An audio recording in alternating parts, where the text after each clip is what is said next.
This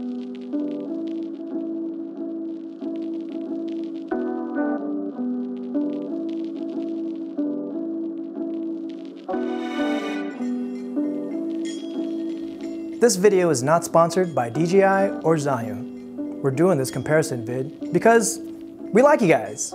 So we wanted to step our B-roll game up and get the Ronin-M gimbal for our DSLRs, but we're already carrying hella shit and I don't want to add yet another Pelican case to the pile.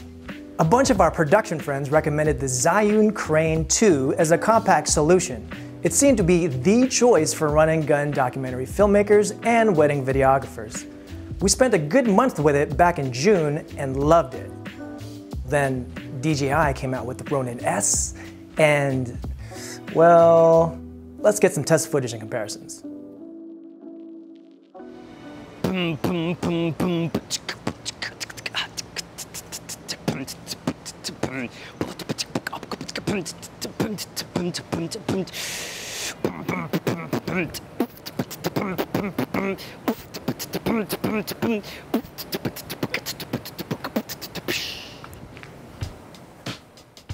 Unless you've been operating gimbals for a while, you're not gonna get smooth shots on your first try. It'll look like poo-poo. It took us a little practice and some really ugly footage before flying with them became a dance. Weight-wise, the Ronin-S is about a pound heavier with an extra pound of payload capacity. We were able to mount the 5D and 35mm on both with no problems.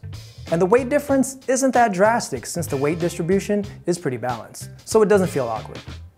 But once you adjust the tilt, roll, and pan to work with your running and walking shots, it's like butter. I mean, until you accidentally trip walking backwards, like the end. Honestly, both felt similar. It's like the difference between Team Edwards versus Team Jacob. You get it. You get it. You get it. Balancing both gimbals take about the same amount of effort. The levers get stuck sometimes, but once you get the hang of it, you can easily balance them in 2 minutes. One plus with the Ronin-S is that you can do a balance test on their app to make sure you don't fuck it up. Otherwise, if improperly balanced, the motor will overwork and you'll kill the battery and eventually kill the motor. For slow, walking cinematic slides and pans, both gimbals excelled. But it was hard shooting Brandon moving up, down, left, right, forwards, and backwards. It's much more difficult to track a fast, dynamic subject. The sports mode on the Ronin-S only seemed to work when he wasn't jumping all over the place. No worries though, because nothing a little slow-mo and some editing can't fix.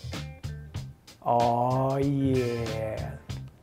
One minor issue with the Zhiyun, the menu dial is not intuitive. We kept wanting to press the button in the middle to select our options. You actually have to tap right to select.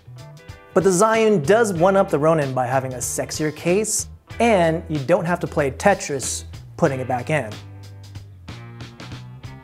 A minor gripe about both cases, you have to unbalance and shift the levers around in order for it to fit.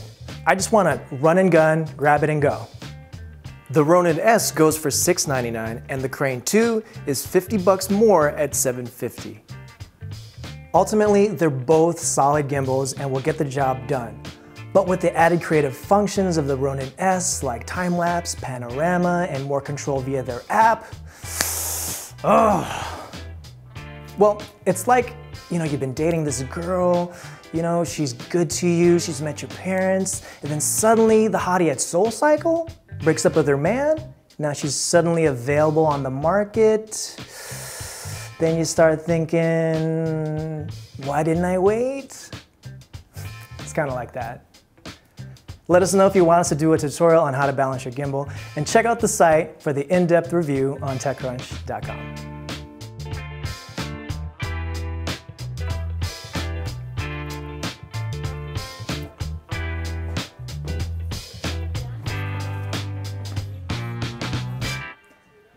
Sure.